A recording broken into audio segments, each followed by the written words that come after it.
Hey guys, so my plan didn't work. I was planning on blowing smoke. They said it was going to be really cold this morning, but Florida, I guess this is really cold, but it's not cold enough to blow smoke.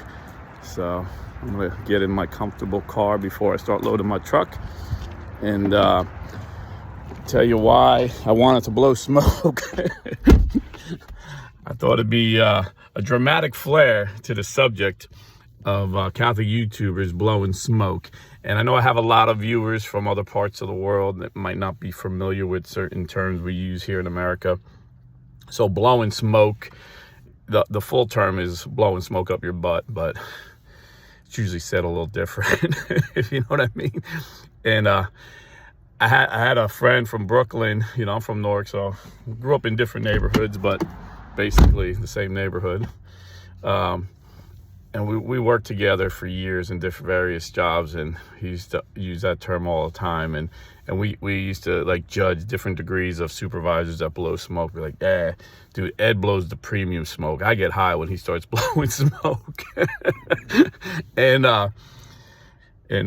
Gene, he's got that cheap smoke.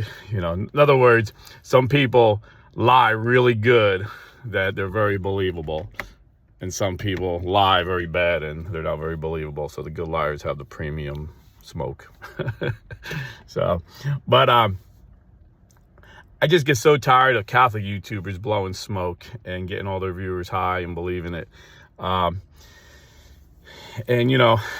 made this channel to defend the faith against people that attack our faith.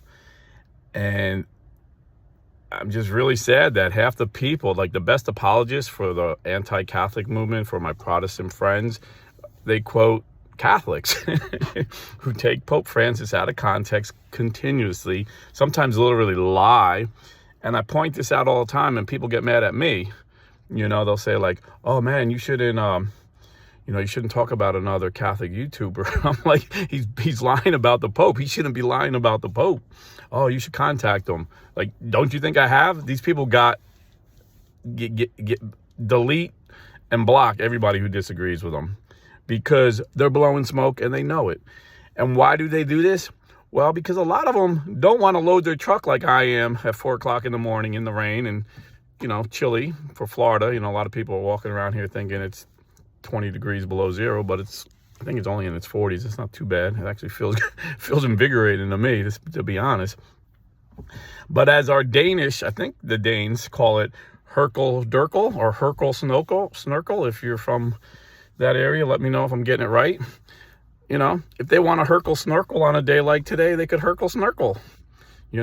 I had to look up the meaning because I heard someone say it, and it means lie in bed all day, wrapped in a blanket, doing nothing but watching TV and going on your computer. I'm like, wow, yeah. So I think this is why a lot of these guys do this. So, lying about the Pope is very financially benefit, just like lying about Trump was, got ratings for all these liberal shows, but they do the same thing. They create a narrative about the Pope and they start off light and they, gradually, it's like the frog in the water. Their viewers trust them and believe it. So no matter what ridiculous thing they say, people believe it. I have people commenting on me that Pope Francis ain't even Catholic. They literally are so full of their pride. They think they're better Christians than Pope Francis. They know more about the Catholic faith because some guy with a philosophy degree on YouTube told them Pope Francis is a heretic, and they believe it. So I'm going to I don't have time to address all these lies. They just come at you so much. And people are like, well, why doesn't Pope Francis defend himself? And my daughter-in-law sent me a great quote. She says she thought it was from St. Augustine. But, some people say it's from Augustine. If you look it up, some people say, no, it wasn't. You know how these ancient quotes, everybody always disputes it. So I'm not saying it's from St. Augustine, but this is the quote. The truth is like a lion. You don't have to defend it. Just let it loose and it defends itself. And, you've seen that with Jesus. He didn't defend himself. You see this with Pope Francis. He didn't defend himself. But me, as someone who was a Protestant for 30 years and believed all the lies about the Catholic Church, I see through these lies. And, when I first started the channel, I would go through the lies, from the Protestants about our popes, and now I got to go through the lies of Catholic YouTubers. So I'm going to address one this week, Lord willing, but unlike these professional Catholic YouTubers who bash the Pope, I can't hurkle snurkle. I have to work, so I'm not sure when I'll do it. I have a really good apologetic video. I'm so excited. I wanted to do it last weekend, but I didn't get a chance. So Lord willing, on Saturday, it's gonna, if you're a Protestant, unfortunately, this is gonna make your arguments look really dumb. But I was there for 30 years. I thought my arguments were smart. But I've had people comment, and I'm like, okay, I got to address all these in a video. There's just too many stupid arguments. But as far as Catholic YouTubers, I've had people. Just this morning, I read an email from someone who heard a lie about Pope Francis, and I explained it. And I'm like, if she has this question, there's probably a lot of you guys out there that have it. So I'm going to address that, Lord willing, this week. But I just give you an example how liars, and some people are liars for profit. There's a lot of grifters on YouTube that make a lot of money lying about the Pope and the church. And but some of them actually believe it because they trust the liars that are informing them. They're just misinformed Catholics. So I'll give you an example of how it's done and why it's done. So if you watch me, I watch all the, I'm a conservative, came out of the womb a conservative, even though I grew up in a blue state when everybody I knew was a Democrat. I just knew it was wrong. But so I've been debating liberals my whole life, like literally as a teenager, debating liberal politicians, because I lived in an apartment building and we had storefronts underneath, and every election cycle, the Democrats would put their headquarters down below. So I would literally debate these men that were running for like mayor and city council and stuff like that. So, and I watch. The way I debate them is you got to know what their argument is. So I've always watched, liberal shows. Back in the day, the liberals were ABC, NBC, CBS. Today, they're the liberals, but the communists are like MSNBC, CNN, Young Turks. I think it's TYT networks. And then online, I'll read the Huffington Post, Salon.com, all these liberal rags to see what they're thinking. And you see their narrative. It's just, to me, they're just blowing smoke, and their readers and their viewers are just, breathing in the smoke, and they believe it. So the narrative over the years was Trump is like Hitler and his followers are like Nazis. So Elon Musk is at the rally the other night. He's all excited, and he's like, man, I feel your love. And he goes like that. So the media's like, he gave a Hitler salute. And their stupid followers are believing this. So here's the thing. First of all, Elon's become a rock star, and he's not a very cool dude in the sense that the world would say was cool. He's kind of awkward and nerdy. So he doesn't know how to be up there cool. He's just being himself. He's just being real. He's excited. He's feeling the love and the emotion, and he's just being emotional. So he jumps up and down sometimes and looks silly, but that's what you love about the guy. He's just real, who he is. But the reason he became a rock star is because I remember in 2016 when YouTube demonetized me and threatened to deplatform me because I gave my opinion about 2016 election. And I said in a video, I was like, man, all the billionaires on the Democrat side, all tech is on, they got the media, now they got social media. We just need one billionaire. If we can get one billionaire to buy a social media platform, and I said at the time, preferably YouTube, because that's the only one I'm on. And I think a lot of people agreed, and we prayed. And Elon Musk, who was a liberal Democrat his whole life, donated a lot of money and supported Obama, Clinton. He seen how the left was censoring Americans, because he got censored, but it wasn't even him that got mad. He got mad when the Babylon Bee, was just a funny satire website, got censored, and he was like, "This is scary. This is fascism. This is Nazism. This is communism." So he bought Twitter, and people were able to see the truth finally. that normally wouldn't see it, that are ill-informed like most Democrats are. So that's how he became a rock star. But to say he was given a Nazi salute, this is a man that's really tight with Donald Trump and his family. Donald Trump's son-in-law is Jared Kushner. Donald Trump adores him. He put him in his cabinet the first time and sent him to Israel and sent him to the Middle East. And he facilitated 5 peace deals, which everyone laughed. The media laughed. Oh, Jared's just a kid. He ain't going to be able to do anything. He's not good. And if Obama or Biden got 1 peace deal in the Middle East, he'd be man of the year, whatever. The media just kind of ignored it. Got 5 peace deals in the Middle East. 5 countries that hated Israel made peace with Israel. Amazing. Jared Kushner is a devout Jew. He practices his faith. Ivanka, Trump's daughter, married Jared, converted to Judaism, and are raising their children as Jews. The state of Israel loves Donald Trump so much, they've named towns and bridges after Trump because Trump has been the most supportive U.S. president ever to the state of Israel. So, like, for any informed person, it's such a lie. It's such a ridiculous lie. You laugh at it when the media is trying to say Elon Musk was given a Nazi salute and Trump was like, yeah, that's cool.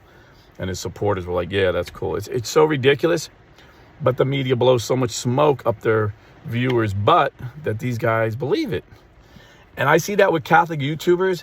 And, I want to get back to defending the faith against Protestants that attack Catholics. But the best Protestants on YouTube call themselves Catholics. And, and it's kind of like if you watch these liberal shows like MSNBC, they always got someone who claims to be a Republican, but he hates Trump. And he hates everything the Republicans are doing. They love those guys. I call those guys Judas or Benedict Arnolds. We have the same thing. We have people saying, I'm Catholic, but I hate this Pope. I'm Catholic, but points out everything the Pope's doing wrong, which is, if you look at it, it's always taken out of context. It's always a lie. They're no different than the Rhino Republicans on MSNBC. Yet some of them blow some really premium smoke, and their viewers believe them. You look in the comments, and they won't even call Pope Francis. They'll call him Bergoglio. It's really disgusting. And they're like the frogs. And I talk to a lot of, through emails and comments, a lot of Catholics in other parts of the world, and they're like, Africa, we love Pope Francis. Asia, we love Pope Francis. It's just like an American thing because we have grifters. You can make a lot of money in America bashing the Pope, lying about the Pope.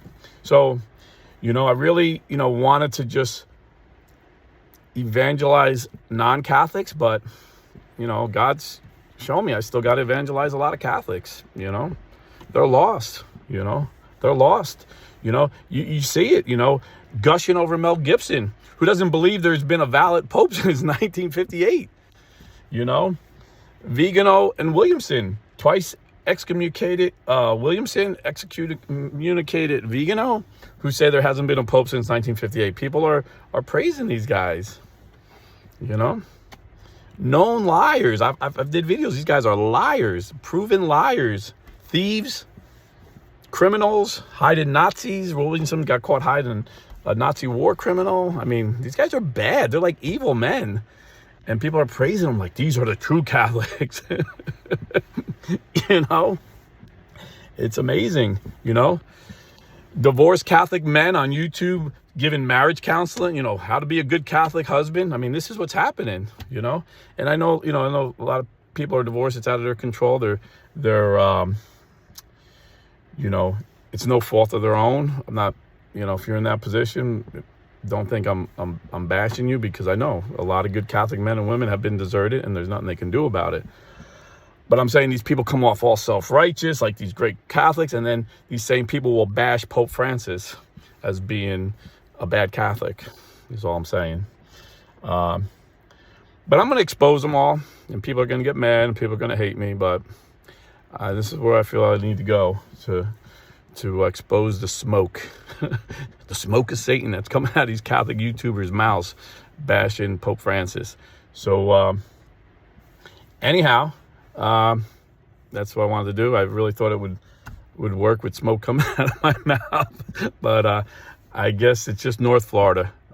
We had just all week, we've had rain and like in the 40s, but North Florida's been getting some snow, man. I really wish I could take a day off and bring all the grandkids up there to play in the snow, but you know, got to work for a living. So God bless and stay Catholic. Hey, and do me a favor. It's really important now. We have a pro-life president, the president that was responsible for overturning Roe v. Wade. Now the states have to make this decision. And the only way the states are going to make pro-life decisions is like in Florida. Governor DeSantis signed the law, and abortions aren't allowed after 6 weeks of pregnancy.